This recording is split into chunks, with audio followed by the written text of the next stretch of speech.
Eh, Como les decía, estamos en la segunda parte de la carta. Hemos ya hecho el prólogo, donde hace normalmente un saludo, pero un saludo bastante frío. Hemos visto en la primera parte donde Pablo defiende vehementemente la autenticidad de la revelación del evangelio que él predica y la autenticidad y originalidad de su misión. En la segunda parte ya estamos en plena segunda parte, somos capítulo 3 y 4 y un pequeño colofón en el capítulo 5, trata el tema de fondo, la relación entre la ley y la fe. Si la ley es necesaria para la salvación, la ley en el sentido, el cumplimiento de la ley, las obras de la ley, hacer méritos delante de Dios, ¿nos salva o no? Y como la respuesta es no, entonces, ¿cuál es la relación entre la ley y la fe? ¿Qué rol juega la ley en la fe del bautizado? Y esto lo hace a través de una revisión de las escrituras a partir de la fe de Abraham, ¿no? El padre de la fe. Ya hemos visto, si quieren, la primera parte del capítulo 3, del versículo 1 al versículo 14, de manera que abordamos ahora el texto del 15 al 18, es decir, llegamos al 29, pero lo hacemos en dos partes. Primero hacemos estos 4 versículos del 15 al 18, donde Pablo insiste en que la promesa que recibió Abraham tiene su cumplimiento en Jesucristo. Y estos son los versículos. Hermanos, voy a explicarme al modo humano. Aún entre los hombres, nadie anula ni añade nada a un testamento hecho en regla. Pues bien, las promesas fueron dirigidas a Abraham y a su descendencia. No dice a los descendientes como si fueran muchos, sino a uno solo, a tu descendencia, es decir, a Cristo. Y digo yo, un testamento ya hecho por Dios en debida forma no puede ser anulado por la ley que llega 430 años más tarde, de tal modo que la promesa quede anulada. Pues si la herencia dependiera de la ley, ya no procedería de la promesa. Y sin embargo, Dios otorgó a Abraham su favor en forma de promesa. Ya les adelanté la otra vez que la argumentación de Pablo no es una argumentación lógica, digamos, donde va desarrollando un pensamiento hasta las últimas consecuencias, sino una especie de argumentos flash, ¿no? Toma un argumento, lo trabaja, después va a otro, salta a otro, pero todos apuntan en la misma dirección, ¿no? Mostrar que somos hijos de la promesa y no de la ley. Mostrar que la promesa es la que anunció Dios, Yahvé, a Abraham y llevó a cumplimiento en Cristo, es el origen de nuestra fe, de nuestra salvación. Así que aquí tenemos un primer argumento, un argumento que viene de las Escrituras, ya que los judeocristianos que han ido a las comunidades de Gálatas son judeocristianos que van adelante con la escritura, con la ley, con el Pentateuco, los profetas, la sabiduría. Entonces Pablo agarra la escritura, que es propia de los judíos, para mostrar a través de la escritura, a veces, y esto hay que decirlo, forzando el texto, haciendo interpretaciones ligadas a tradiciones rabínicas o algo que él aprendió sin duda a la escuela de Gamaliel en Jerusalén, pero hay que respetar también la exégesis que Pablo hace en función de lo que quiere demostrar. Y lo que quiere demostrar está acá. La promesa hecha a Abraham se cumple en Cristo. Así que estos versículos que acabamos de leer Ahora los vamos a comentar de la siguiente manera. Fíjense que esta nueva argumentación empieza con la palabra hermanos. Es decir, Pablo ya no le dice necios, no le dice, qué sé yo, insensados a los Gálatas. Trata de atraerlos, no sentimentalmente a su argumento. Hermanos, voy a explicarme al modo humano. Es decir, para que me entiendan, hago una analogía humana. Y la analogía es sobre un testamento. Si uno hace un testamento en regla, nadie puede anularlo, nadie puede añadirle nada, porque el testamento es la voluntad de una persona. Si yo hago un testamento en regla, con todas mis facultades, lo deposito en una notaría, nadie puede decir, ah, no, eso estaba lloviendo ese día o había la marcha de la patria o qué sé yo, ¿no? O habían liberado a la Gabriela Zapata, entonces no vale el testamento. Todos los días encontramos argumentos de este estilo, pues, lamentablemente la lógica y la consecuencia, ¿no? Mental, digamos, no está de moda. Pero aquí dice Pablo, un testamento hecho en regla, nadie lo toca. Entonces, ¿cuál es el equivalente de este testamento? Que las promesas fueron dirigidas a Abraham y su descendencia antes, ¿no?, de que viniera la ley. Por tanto, era como un testamento, como un compromiso que había asumido Yahvé con Abraham. Y este compromiso se basa en una promesa a Abraham y a su descendencia. Aquí viene un poco la interpretación, y a los descendientes. No dice a los descendientes, dice a su descendencia, Abraham y su descendencia, como si fueran muchos. No, sino a uno solo, dice Pablo, a tu descendencia de Abraham, es decir, a Cristo. Entonces la promesa hecha a Abraham estaba hecha a Abraham y a Cristo. Eso quiere decir. No es una interpretación muy literal, no muy directa del texto, en realidad un poco forzada, pero para Pablo eso vale. E insiste, un testamento hecho por Dios en forma de vida no puede ser anulado por la ley que llega 430 años más tarde. Es decir, la ley llega con Moisés, llega en el Sinaí, mientras Abraham vivió antes, ¿no?, del traslado de Jacob con sus hijos a Egipto. Esto quiere decir, los 430 años era la manera de contar de los rabinos, digamos, de los escribas de entonces, ¿no? Que fueran 430, que fueran más, menos, ya no importa. Pero fue antes, de tal modo que la promesa no puede ser anulada por algo que viene después, de la misma manera que un testamento no puede ser anulado por argumentos que vienen después y que en su momento no se dieron. Entonces, dice, si la herencia dependiera de la ley, y la herencia es lo que el testamento promete, es decir, la salvación.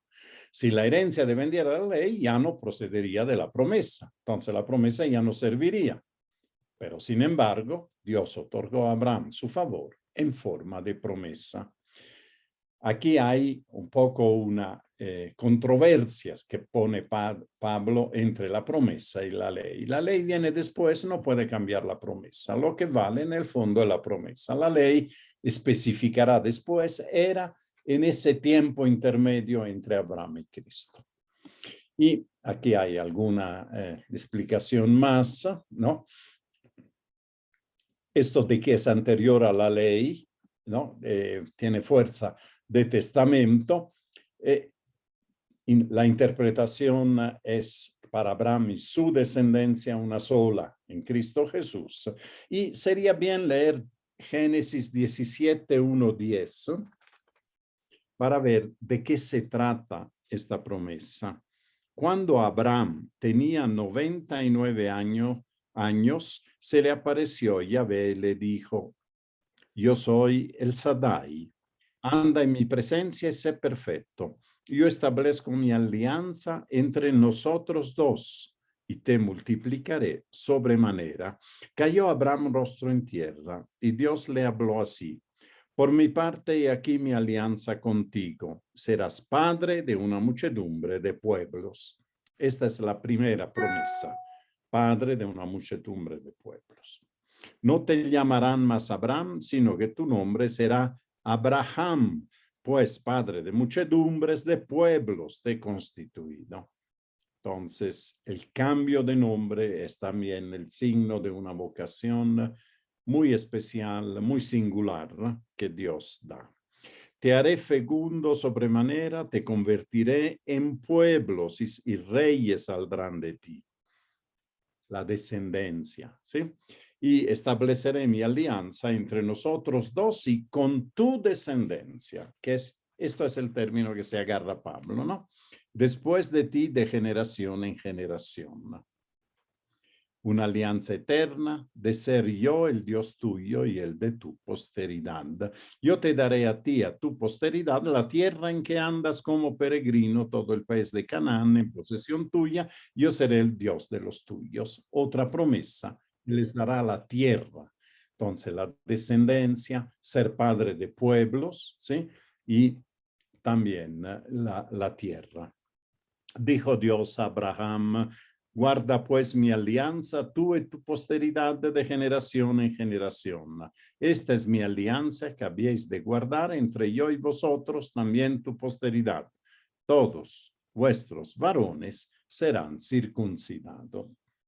Esta de la circuncisión entonces se vuelve una señal de la alianza, pero hay que entender que no siempre fue así a lo largo de la historia. La circuncisión se volvió obligatoria, se volvió identidad del pueblo de Israel después del exilio.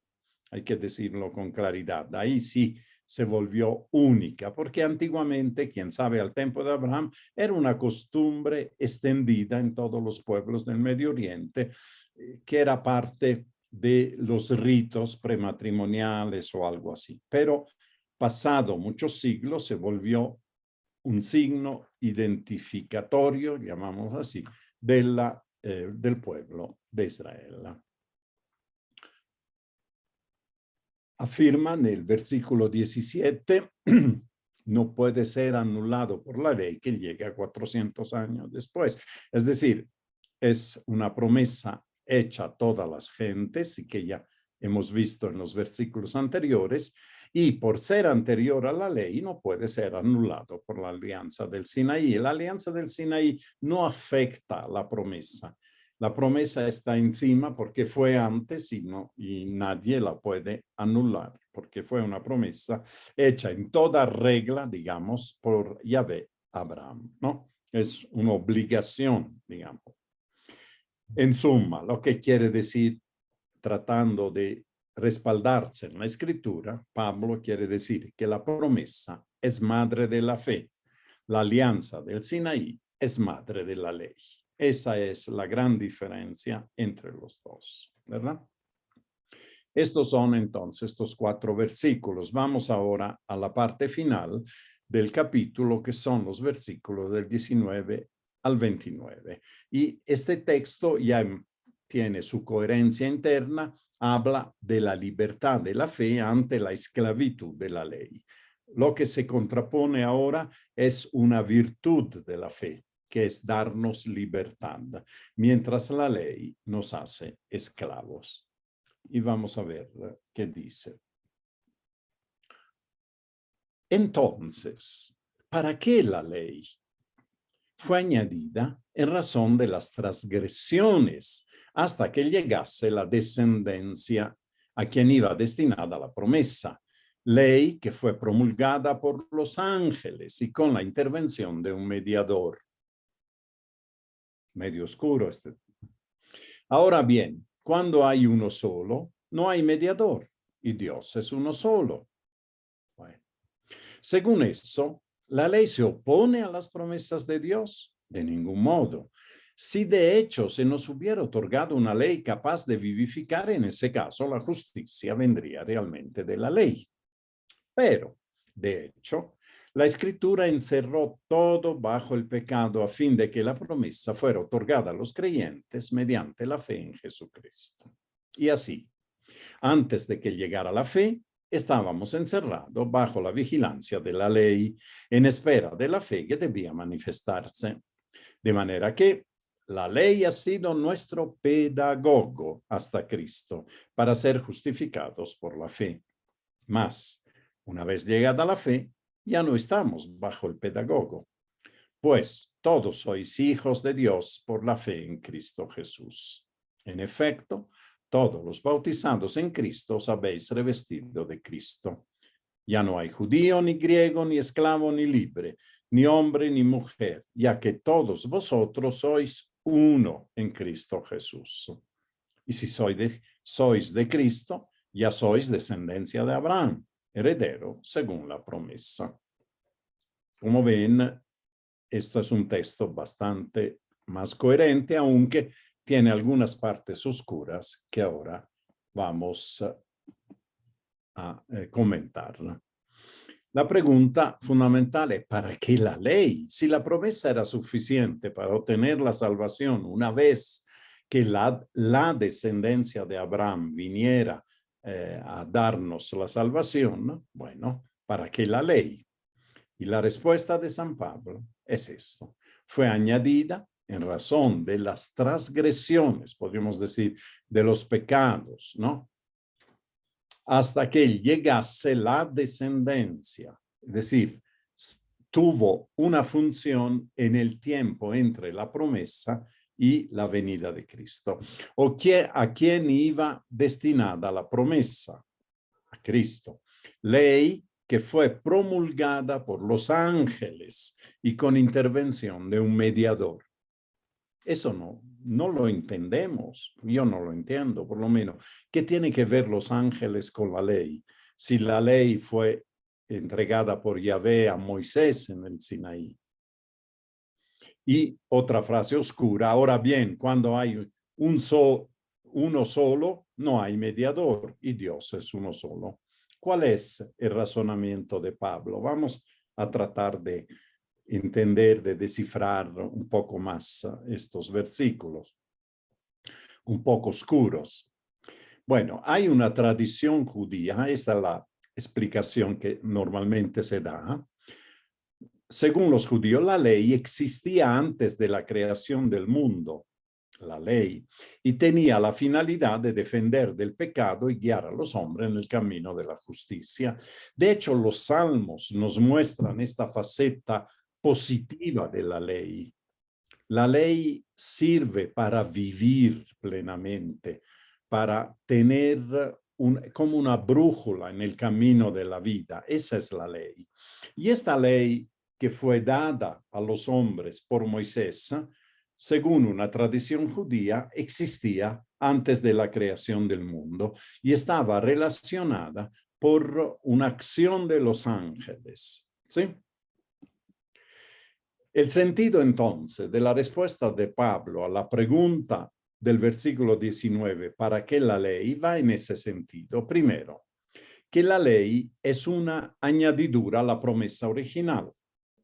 Fue dada después de la promesa en razón de las transgresiones. Ese término ahora lo vamos a entender.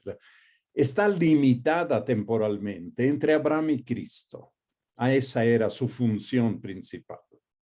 Y aquí está en razón de las transgresiones. Tiene la finalidad de hacer madurar el pecado, de mostrar el pecado, de hacer aparecer el pecado, porque la ley es la que permite identificar el pecado.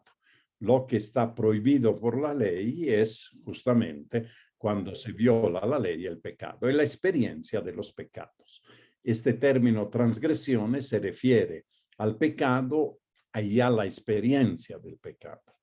Entonces, la ley tenía una cierta tutoría, podríamos decir, sobre la temática del pecado y de las transgresiones. Servía para ayudarnos a entender lo que es bueno y malo.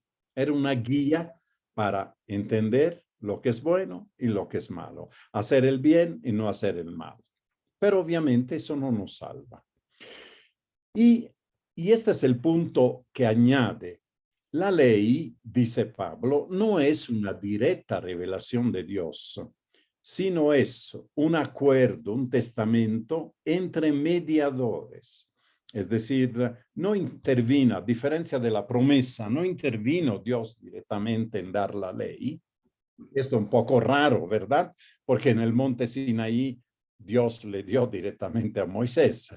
Entonces, tomando un poco las tradiciones judías, sino es un testamento entre mediadores, los ángeles y Moisés. Eso no está en las escrituras, pero era parte, digamos, de las tradiciones y de la fe, hablamos así, del pueblo judío, que esa ley había sido promulgada por los ángeles. Algunos salmos también dicen eso, ¿no? Que fue un don que hicieron a través de los ángeles. Pero básicamente esto es lo que quiere decir. ¿Para qué la ley? La ley no es parte de la promesa, es una añadidura, no afecta a la promesa, tiene un tiempo de duración, tiene una fecha de vencimiento, y la fecha de vencimiento es la muerte y resurrección de Jesús, tiene la finalidad de hacer aparecer lo que es pecado y lo que no lo es, la experiencia del pecado y la experiencia del bien. Y además no es un don directo de Dios, sino a través de mediadores, porque cuando hay uno solo, no hay mediadores. Si es un don, no hay un mediador. La promesa fue un don porque Dios la dio directamente a Abraham, mientras que la ley la entregó por medio de los ángeles y por medio de Moisés al pueblo. Entonces hubo una mediación. Bueno, como sea,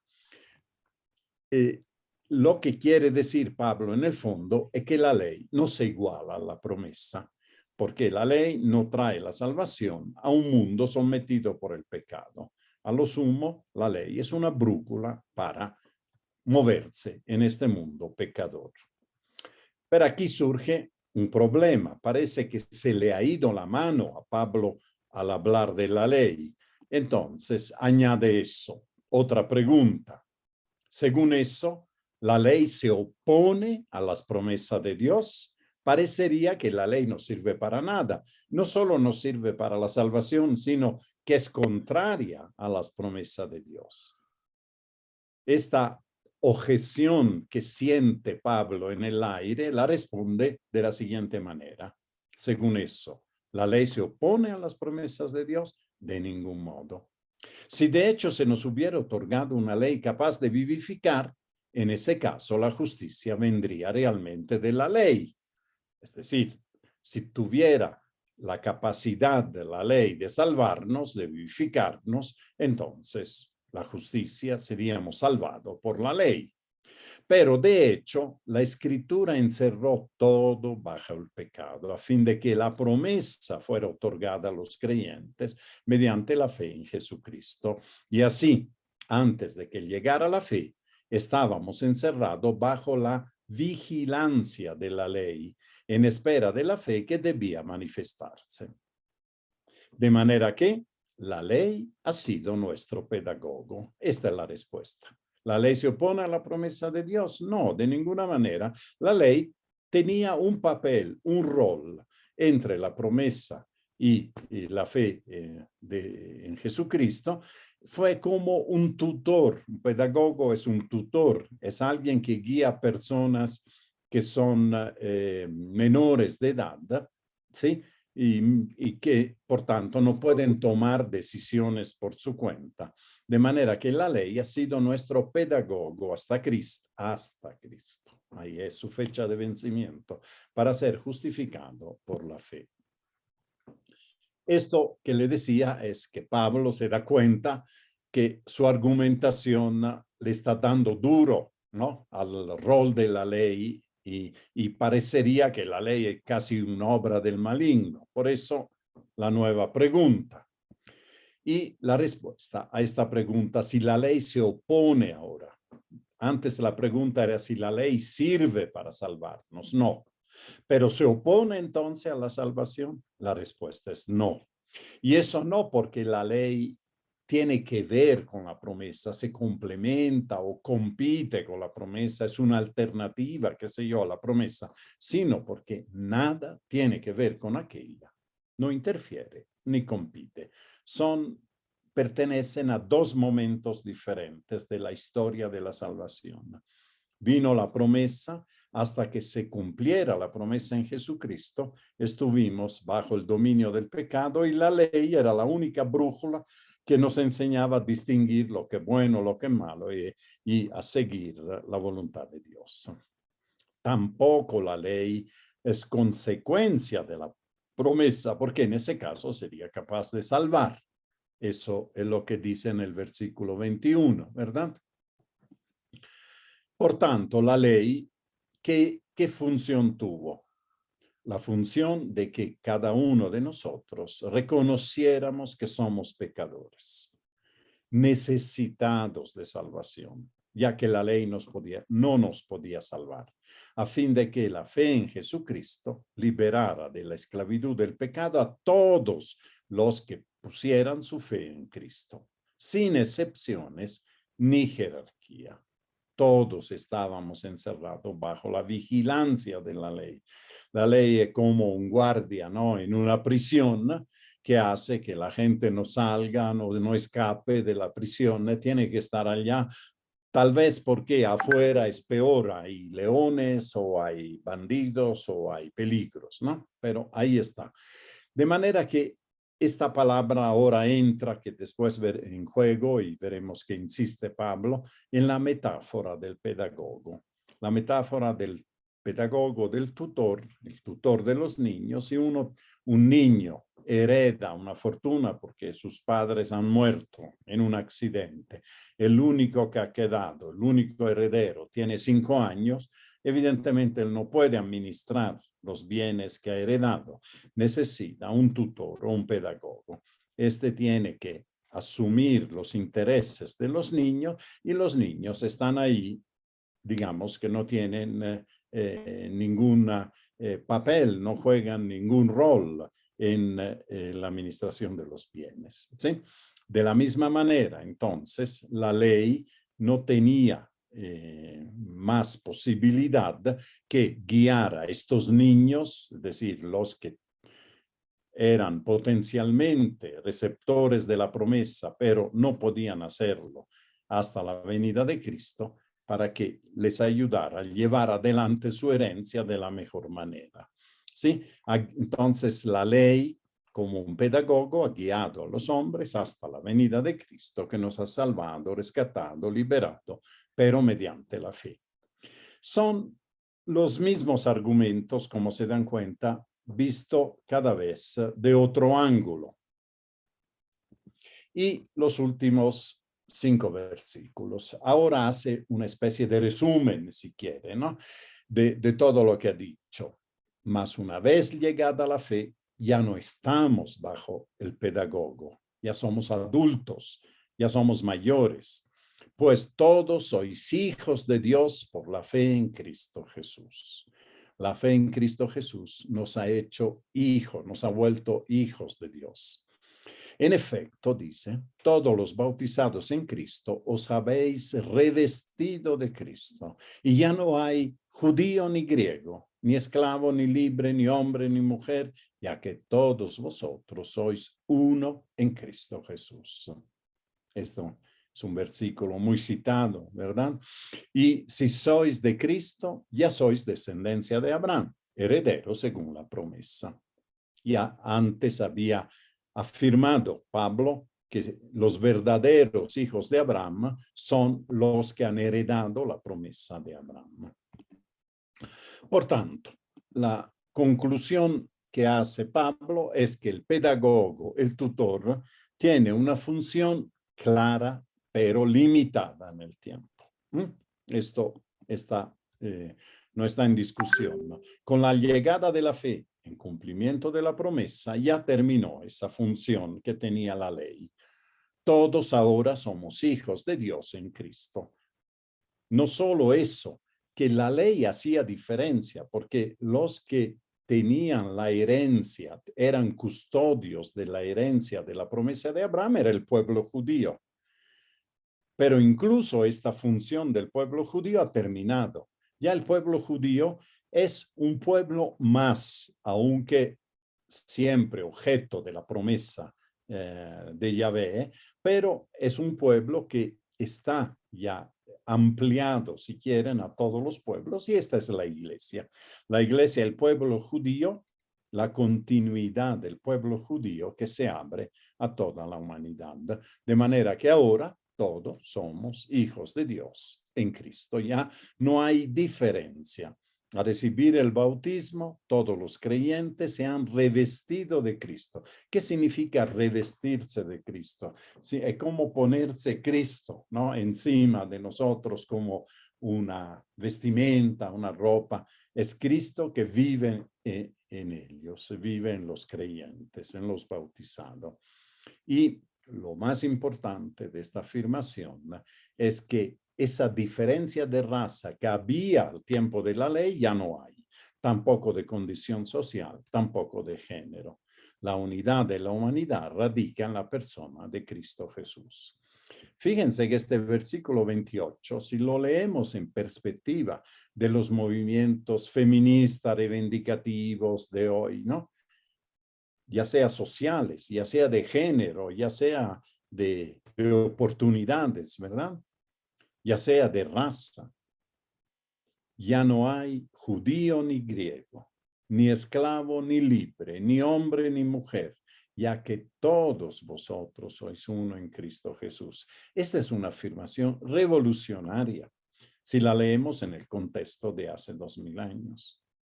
Hoy nos parece normal que está diciendo Pablo, todos estamos de acuerdo, pero póngase en los zapatos de la gente de hace 2000 años que tenían que decir cómo no hay diferencia entre hombre y mujer. Las mujeres son segunda categoría, esclavo y libre. ¿Cómo? Los esclavos son esclavos, judío y griego. Ah, no, los judíos somos el pueblo elegido, los griegos son paganos, son perros, son lo que sean.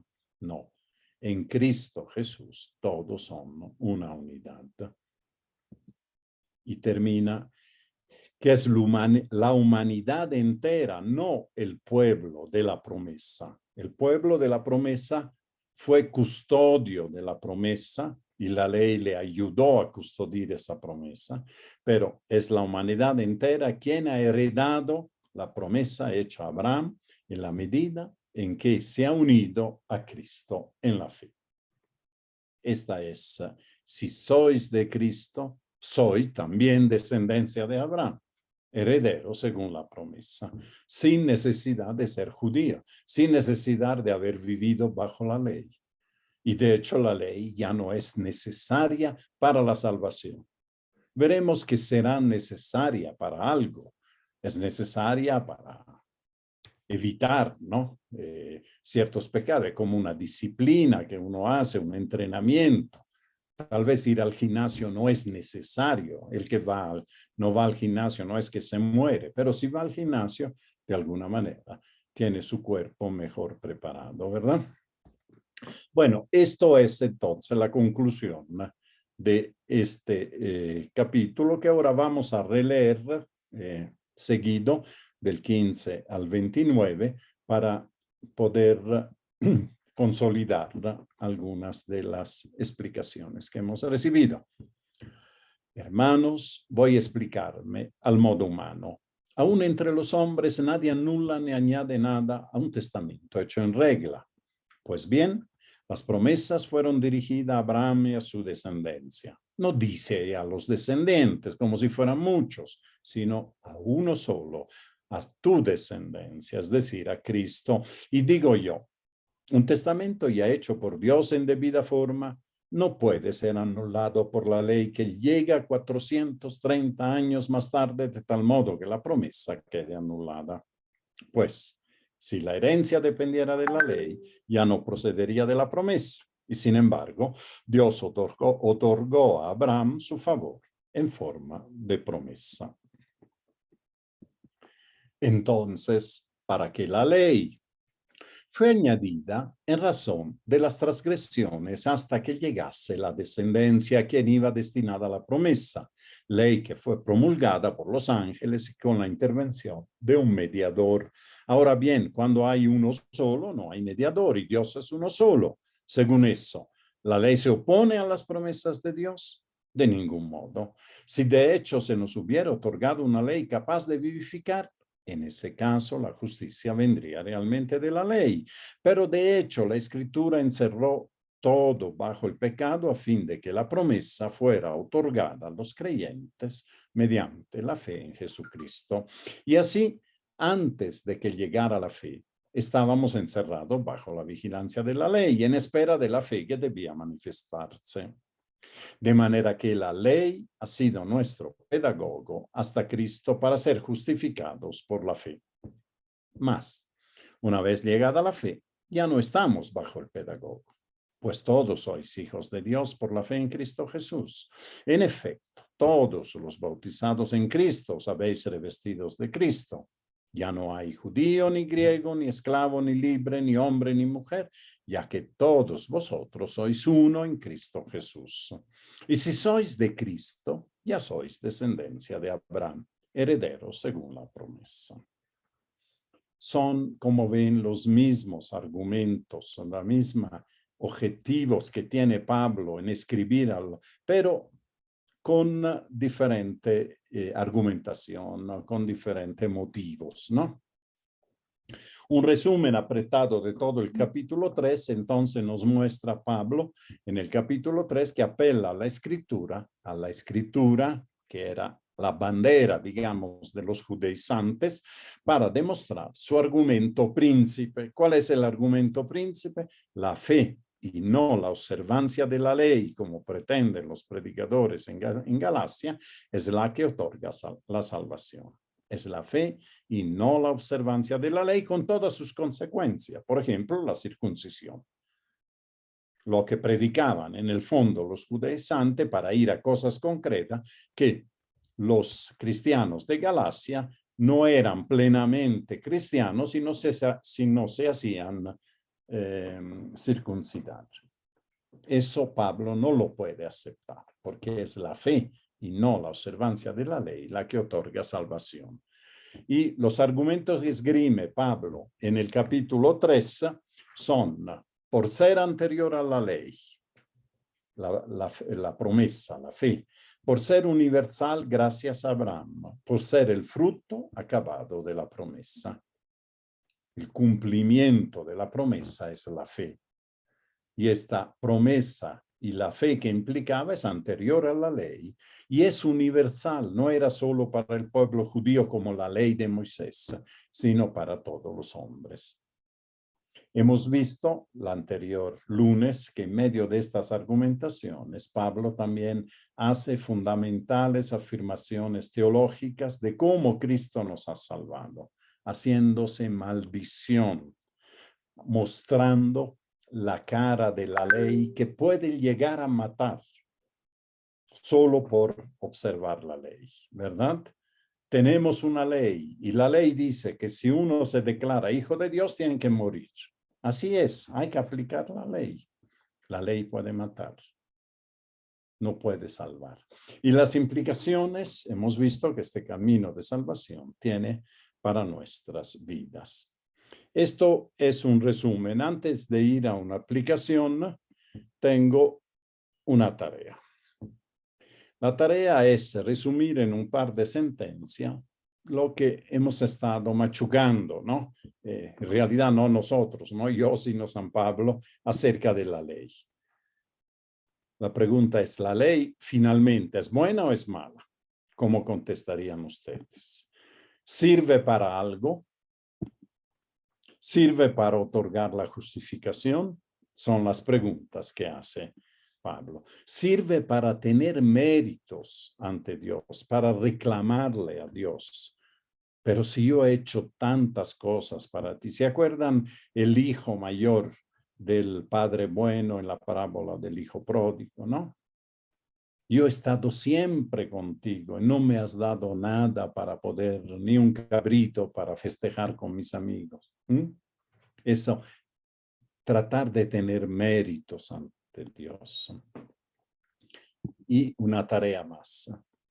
En YouTube, aquí está el enlace, les invito a mirar con atención, pero no es una película fácil, no es de acción, no es de amor, no hay escenas prohibidas, es pero una película profundamente tipo Paulina, yo diría, que ayuda a pensar.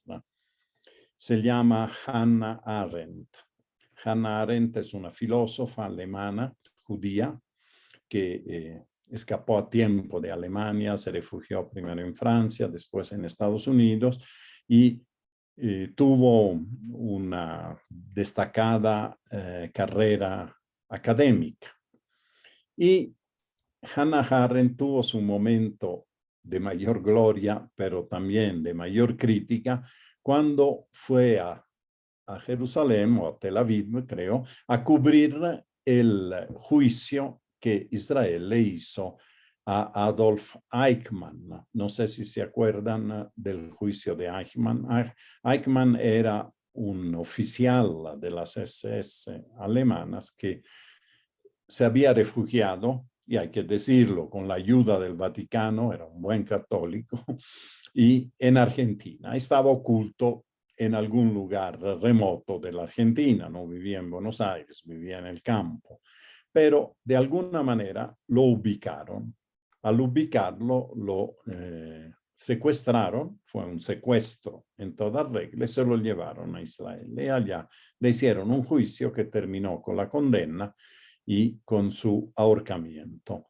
Este Adolf Eichmann tenía la acusación principal era que él había dirigido el reclutamiento y envío de trenes judíos, lleno de judíos, hacia los campos de concentración, donde finalmente terminaron muertos en las cámaras a gas. Lo interesante de la película es que Hannah Arendt, una judía convencida de la maldad del Holocausto, va como corresponsal a ese juicio y ella tiene una apreciación diferente del sentido común que la gente tenía, que estaban frente a un gran criminal. En este gran criminal, Hannah Arendt ve simplemente a un simple burócrata, alguien que seguía la ley. Por eso se lo estoy sugiriendo esta película. Era alguien para el cual la ley era lo más importante. Y él tenía un juramento de fidelidad a esa norma, a esa ley, que pasaba por la obediencia a las órdenes superiores. Entonces él no se preguntaba si le pedían de matar a su papá, porque su papá era, qué sé yo, un terrorista o un subversivo o alguien así, lo hubiera matado porque le habían ordenado según la ley. Era un burócrata que en fuerza de la ley podía provocar muertes. Y estas muertes las provocó. No es que Hannah Arendt justificara, sino que ponía las cosas en su lugar. Es lo que Hannah Arendt llama la banalidad del mal. El mal que se vuelve un hecho burocrático, ¿no? Obedezco orden, pongo un sello, mando, sin preguntarme por el sentido de lo que estoy haciendo, por las consecuencias de mis actos. Así que es una película que vale la pena. Obviamente la respuesta de la comunidad judía, incluso de amigos íntimos de ella, fue terrible, fue totalmente aislada. Incluso trataron de quitarle la cátedra que ella tenía en una universidad de Estados Unidos. Bueno, ya vienen varias cosas que van a ver en la película, no se la voy a contar toda. Entonces, lo que tienen que hacer es hacer un clic acá y van a YouTube y tienen ahí la película. ¿Sí? Y tienen mucho tiempo para verla. No va a ser en esta semana, si no tienen tiempo, puede ser otra semana, por una simple razón, que este aviso importante, que a partir del próximo lunes 6 de diciembre, la Lección de Gálada entra en receso. Estamos terminando el capítulo 3, entonces no vale la pena empezar el capítulo 4, que es muy denso y que tiene 3 o 4 encuentros sobre él, así que con calma lo vamos a retomar después. Y la otra razón, además de no empezar un nuevo capítulo y dejarlo después colgado, es que algunos de ustedes sin duda tienen compromisos en este mes de diciembre, algunos viajan, a otros tienen compromiso con sus familias. Yo también, nosotros también recibimos visitas de nuestros hijos que están lejos, los de Santa Cruz, de España, de Chile. Así que preferimos adelantar. Normalmente el receso lo hacemos hacia el 10 de diciembre, pero lo adelantamos un poco y que puedan ustedes aprovechar. Y para que aprovechen más, les he puesto una aplicación también para reflexionar. No es una tarea, sino una reflexión. ¿Cuál es, en el fondo, la diferencia entre el judaísmo y el cristianismo hoy? Ustedes dirán, los cristianos creemos en Jesucristo, que es el Salvador, y ellos siguen esperando el Mesías. No es solo eso. La diferencia está en lo que se entiende por salvación o justificación. Y esta diferencia es irreconciliable. Por eso es muy difícil dialogar con el judaísmo, porque lo que se entiende por salvación es totalmente diferente. ¿Y dónde radica la diferencia? Que mientras para el judaísmo la salvación es una cuestión de educación, de conocer y seguir el camino de Dios y de cumplir su ley. Es de educarse en el cumplimiento de la ley. ¿Ves que tiene mucho que ver con la carta a los Gálatas? Parecen cosas diferentes, pero es la misma temática. Para el judaísmo, el que se salva es el que cumple bien la ley porque está educado en la ley, conoce la ley y al conocer la ley la ama, obviamente, se adhiere a la ley y como la ley es la voluntad de Dios, es el que hace la voluntad de Dios. Para el cristianismo, la salvación es una cuestión de redención. La diferencia está en que, según los judíos, uno puede salvarse estando preso en una cárcel, haciendo un escape, haciendo un túnel, rompiendo la ventana, rompiendo el techo, aprovechando un descuido de las guardias. Es decir, por méritos propios. Para el cristianismo, una cuestión de redención. Salimos de la cárcel porque alguien ha venido a salvarnos. Alguien ha venido a sacarnos de la cárcel. ¿Cómo lo ha hecho? Eso es nuestra fe, gracias a la Pascua de Cristo. Pero la diferencia entonces es fundamental. Uno pone en la educación, en las propias fuerzas, es interna al mundo, mientras para el cristianismo viene de afuera la salvación, viene a partir de la encarnación de Jesucristo que celebramos en la Navidad y para la cual nos estamos preparando en este Adviento y culmina en la Pascua. A partir de eso, todos estamos llamados a ser hijos de Dios, a ser salvados. Pero algunos recibimos el bautismo, aceptamos este don de Dios a través del bautismo. ¿Por qué? Porque hemos recibido la predicación, hemos recibido el mensaje de los apóstoles. Y de estos, algunos, pocos son los que viven a fondo su fe, la ponen en práctica. Es decir, transforman una adhesión a Jesucristo en una práctica del amor, de la misericordia, de la solidaridad. Bueno, en resumen, mientras que para el judaísmo la salvación del hombre presa del pecado viene del mismo, de adentro de la humanidad. No se necesita que baje Dios del cielo. Eso es una herejía para ellos. Va contra la ley. Y el que se pretende ser Dios merece la muerte, ¿verdad? Como dijeron a Jesús. Bueno, para el cristianismo esa redención viene de afuera, por intervención del Hijo, aceptando en el bautismo la fe y viviendo acorde al Espíritu de Él. ¿Sí? Y con eso hemos terminado entonces el capítulo 3 y podemos volver a vernos las caras. Estamos todos, unos 40, veo, así que les escucho. Tenemos unos 10 minutos todavía a disposición si quieren dialogar algo sobre lo que hemos avanzado hoy. Yo quiero felicitar a Francesco por la disertación.